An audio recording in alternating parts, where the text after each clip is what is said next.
Hello, I am Seema and welcome to part 11 of the chapter Solutions. In part 10, I was telling you about the mixture of two volatile liquids and I explained the Raoult's law to you and also how we use the Dalton's law of partial pressures in order to calculate the total vapor pressure of the mixture of the two volatile liquids that may be mixed. In this video, I'm going to solve two numerical problems based on Raoult's law to help you understand this topic better. The first question that I'll be explaining to you is the example 2.5. This is the solved example of your textbook. The question reads that vapor pressure of chloroform and dichloromethane at 298 Kelvin are 200 millimeters of mercury and 415 millimeters of mercury. The first part of the question is that you have to calculate the vapor pressure of the solution prepared by mixing 25.5 grams of chloroform and 40 grams of dichloromethane at 298 Kelvin. And 298 Kelvin, it's the same temperature. So you're mixing two specific quantities. The masses of both the components are given to you. The pressures of both the components in their pure form are given to you. And the second part of the question is that you have to calculate the mole fractions of each component in the vapor phase. We know that what is the Raoult's law? According to the Raoult's law, the partial pressure of any liquid or the vapor of any liquid would be equal to the mole fraction of that component into P1 naught, where P1 naught is the vapor pressure of that component when it is pure. So the partial pressure is equal to the mole fraction of that particular liquid in the solution into the partial pressure if that liquid was taken separately. Similarly, if we have the two components, that is one, let us say CHCl3 chloroform is 1 and CH2Cl2 is 2. Let us call these components 1 and 2. So P1 would be, anything for 1 would be for chloroform and anything for 2 would be for dichloromethane. Now, what is given to us? P1 naught is given to us. And what is P1 naught? Is 200 millimeters of mercury. Okay? And P2 naught is given to us, which is equal to 415 millimeters of mercury. W1 is given to us, the weight of the first component. How much is it? 25.5 grams. And the weight of the second component, W2, is given to us, which is 40 grams. Right? So this is what is given to us. And in order to find out the first is you have to calculate the vapor pressure of the solution, which means that you have to find out P total. And we know that if P1 is X1, P1 naught, P2 would be equal to X2, P2 naught. And P total would be equal to P1 plus P2, according to Dalton's law of partial pressures. If these are the partial pressures of the two vapors, then P total should be the sum of the partial pressures of both of them. And the partial pressure of each is dependent on the mole fraction. So in order to calculate P1, we have been given P1 naught and P2 naught. In order to calculate P1 and P2, we should know X1 and X2. What is X1? X1 is mole fraction.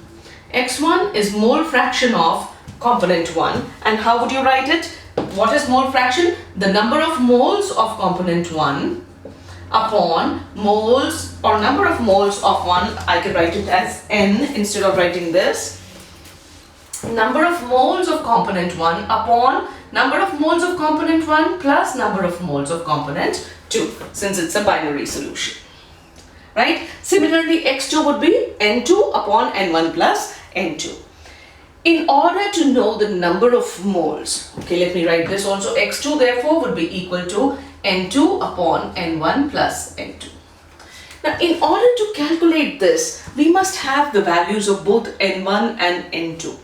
What are N1 and N2? They are the number of moles of the components. So the first thing is we need to calculate the number of moles. So, and what is number of moles? What is the definition of how do you calculate number of moles? The formula for number of moles is the weight of the given weight upon the molar mass of the component. molar mass of component 1. Similarly, N2 would be equal to the weight of or the mass of 2 divided by the molar mass of component 2. So this would actually be our first step. We will first find out the number of moles of both the components. From that, we will calculate the mole fractions, and from the mole fractions, we will substitute the values and find out the value of P total. So now this is how we are going to move with the solution. So now N1, what is the component 1? It is CHCl3. That is N1 or NCHCl3. What is the number of moles? In order to calculate the number of moles, we must have the molar mass. So let us first calculate the molar mass of CHCl3. Carbon has a mass of 12 and there is 1 atom of carbon.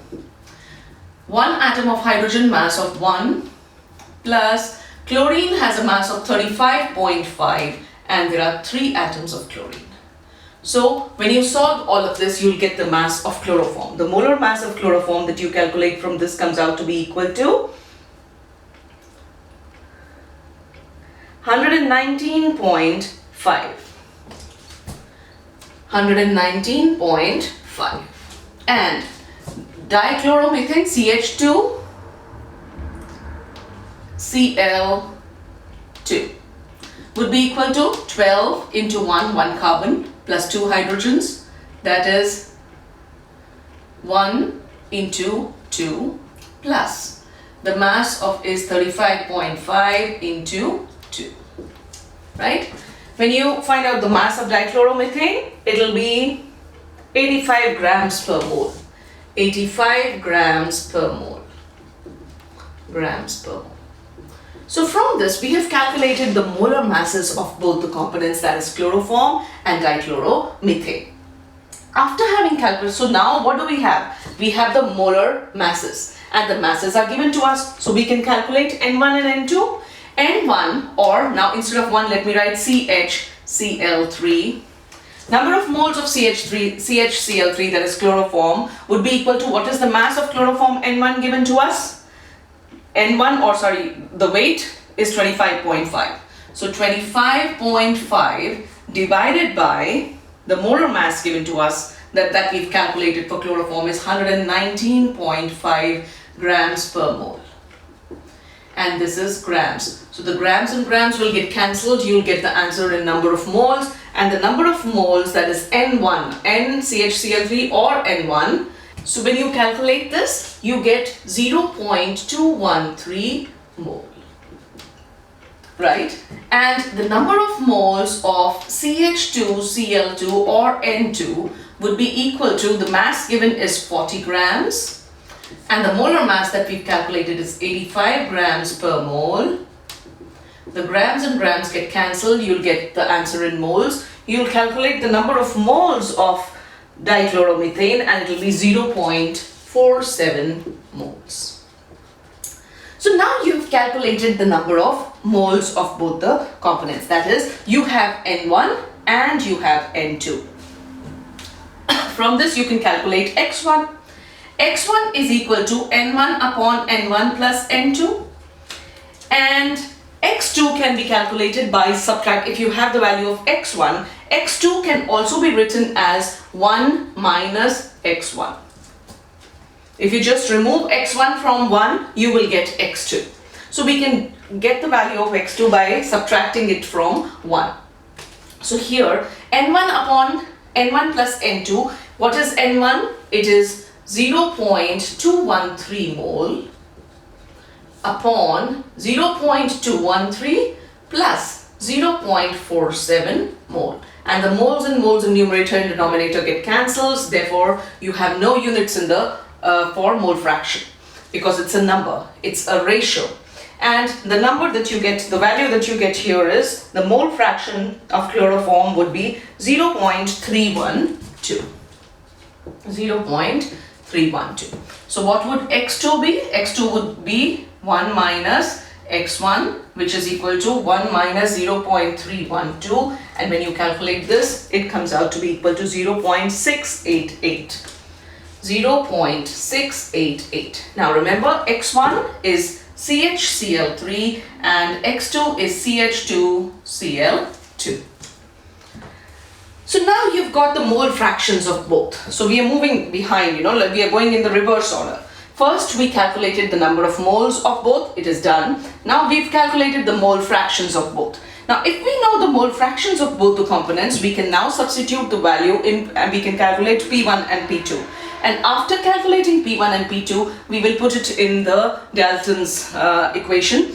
And according to Dalton's law of partial pressures, the sum of the partial pressures of both the vapors would be equal to the total pressure.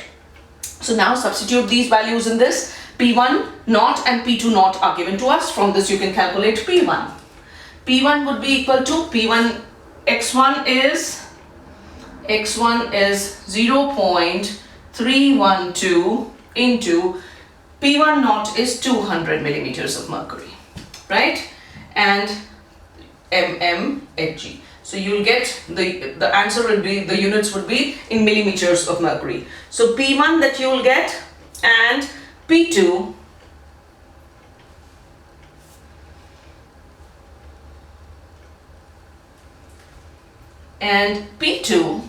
would be equal to,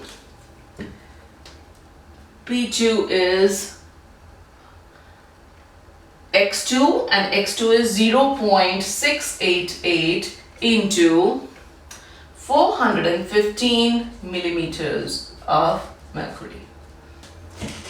Now when you solve this, both of these, for P1 you get, this is equal to 62.4 millimeter of mercury, and P2 turns out to be equal to 285.52 millimeters of mercury. Let's keep it to one place of decimal and bring it only to 285.5. Drop the 2 here, right? From this we can calculate P total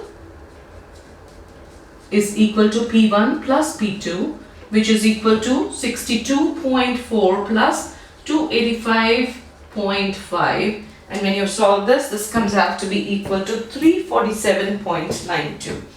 347.92 millimeters of mercury is the total pressure. So what was the question? The vapor pressure of this and this, both the components, was given to us. You have to calculate the vapor pressure of the solution, that is the P total, prepared by mixing this much of chloroform and 40 grams of dichloromethane at 298 Kelvin.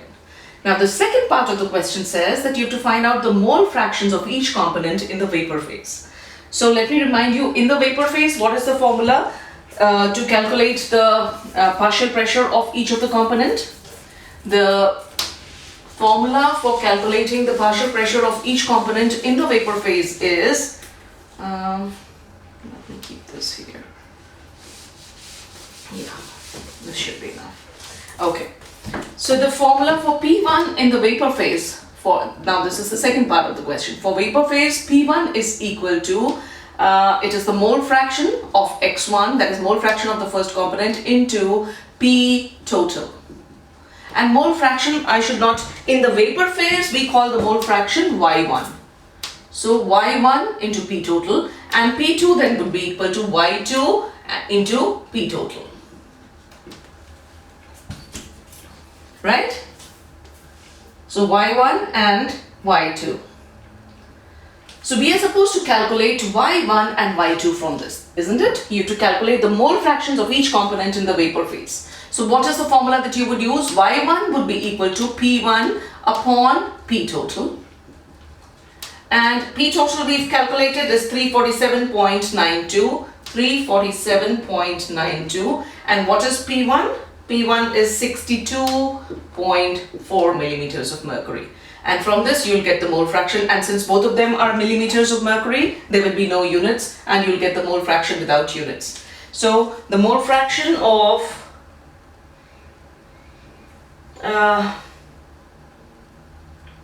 chloroform would be equal to 0.62.4 upon 347.9 would be equal to 0.18. And what would be Y2 mole fraction of dichloromethane? Would be P2 over P total. P total is the same, that is 347.92, and P2 is 285.5, and from this both are in millimeters mercury, and therefore the units will get cancelled and you will get 0.82 is the mole fraction. The other way could have been that you would have subtracted the value of y1 from 1. So y2 could also have been calculated by as 1 minus y1, which is 1 minus 0.18 would also give you 0.82. Another thing worthy of mentioning here is that this was one way of calculating it, actually finding out P1, X1, that is X1, P1 naught, that is P1 and P2, and then finding out their sum to get you this. But the other, there was one more equation that I explained to you yesterday, which was a little modification of this in terms of mole fraction. Instead of calculating both the mole fractions, you could have left it like that and written it a little differently. That is P total, we know, P total was equal to X1 P1 naught plus, it could have been written as 1 minus X1, or we can say this could have been written as, since in the book they've written it in terms of X2, so I'll write X1 can also be written as 1 minus X2. So we could have written this as 1 minus X2 into P1 naught plus P2 naught into X2, right? Now this is just a little variation, a little one. So here this would be, which would be equal to P1 naught minus P1 naught X2 plus P2 naught X2. So keeping the X2 common here, which would be equal to P1 plus, take it in the bracket now, P2 naught minus, because this is a negative value, P1 naught into X2. So you could have used this formula instead also, and still you would have got the same answer. It's just using, in your textbook, the equation they used was this one, that P total is equal to, in order to explain the solved example. But it's not necessary that you actually modify the formula like this. You could have simply just found out both and then substituted and found out P total. So let us solve one more numerical problem before I finish this topic. Now this is question 2.8. It is the in-text question. The question reads, the vapor pressure of pure liquids A and B are 450 and 700 millimeters mercury respectively at 350 Kelvin. You have to find out the composition of the liquid. And how do you know the composition? By the mole fraction. So you're supposed to find out the mole fractions of both the components if the total vapor pressure is 600 millimeters of mercury. Also, the second part of the question, find the composition of the vapor phase. We know that Raoult's law, or let us first see what is given to us. P1 naught.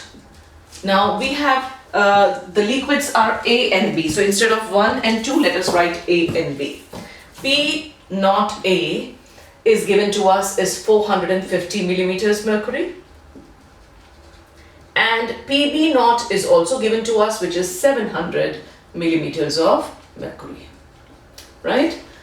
And you have to find out the composition of the liquid mixture if the total vapor pressure, so P total is also given to us. P total is 600 millimeters of mercury. Now we've been given all the pressures, we do not know what the components are, but we have to find out the mole fraction using Raoult's law and find out their composition in the vapor phase. We can find out their composition in the vapor phase, but for that we must first know the mole fractions of each of the components. And using Raoult's law, it is possible to calculate the mole fractions of both the components in a binary solution. Let us see. What according to Raoult's law? PA is equal to, that is partial pressure of A is equal to XA, that is mole fraction of A, into PA naught, right? The pressure of pure component A. And PB would be equal to XB into PB B naught. Now you can't have two variables in one equation. You would like to find one of the x's, and if you do that, the other x, that is, if you find one of the mole fractions, the other can be calculated by subtracting that value from 1. So now I'll write this in terms of a, xa. So xb can also be written as 1 minus xa. Therefore, pb becomes equal to 1 minus xa into pb naught. Right? Now we know that P total, according to Dalton's law of partial pressures, P total is equal to PA plus PB, and PA is XA PA naught plus, and PB is, we use this one, 1 minus XA PB naught. Right? XA PA naught, and this is 1 minus XA PB naught. Now solving this, what do we get? We get XA PA naught plus, this becomes PB naught minus XA PB naught. Now taking both the XA values together and removing the PB here, we get this as PB naught plus, the positive value is PA naught minus PB naught into XA, right? And this is equal to P total. Now that we have arrived at this, let us substitute the values so that, because we have P total, we have PA and PB, we need to find out XA, that is mole fraction of A. And from XA, we will subtract it from 1 and get XB. So P total given to us is 600. So I substitute the value 600 is equal to PB naught given to me is, what is the value of PB naught? 700 millimeters. 700 plus PA is 450. 450 minus PB naught again is 700 into XA. Do you get this? Now from this equation, you're supposed to calculate XA. Now 450 minus 700 would be minus 250. So this would be minus 250. XA would be equal to 600 minus 700 would be minus 100. So minus 100 is equal to minus 250 XA. So remove the minus signs. You get XA would now be equal to 100 upon 250. Right? And from this, what is the value of XA that you'll get? It would be 0.4. 0.4 is the value of XA. Now from this, we know that XB is equal to 1 minus XA, which is equal to 1 minus 0.4, which is equal to 0.6. So you've got both the values of XA and XB. That is the composition. Now the second part of the question is, also find the composition in the vapor phase. We know for the vapor phase, PA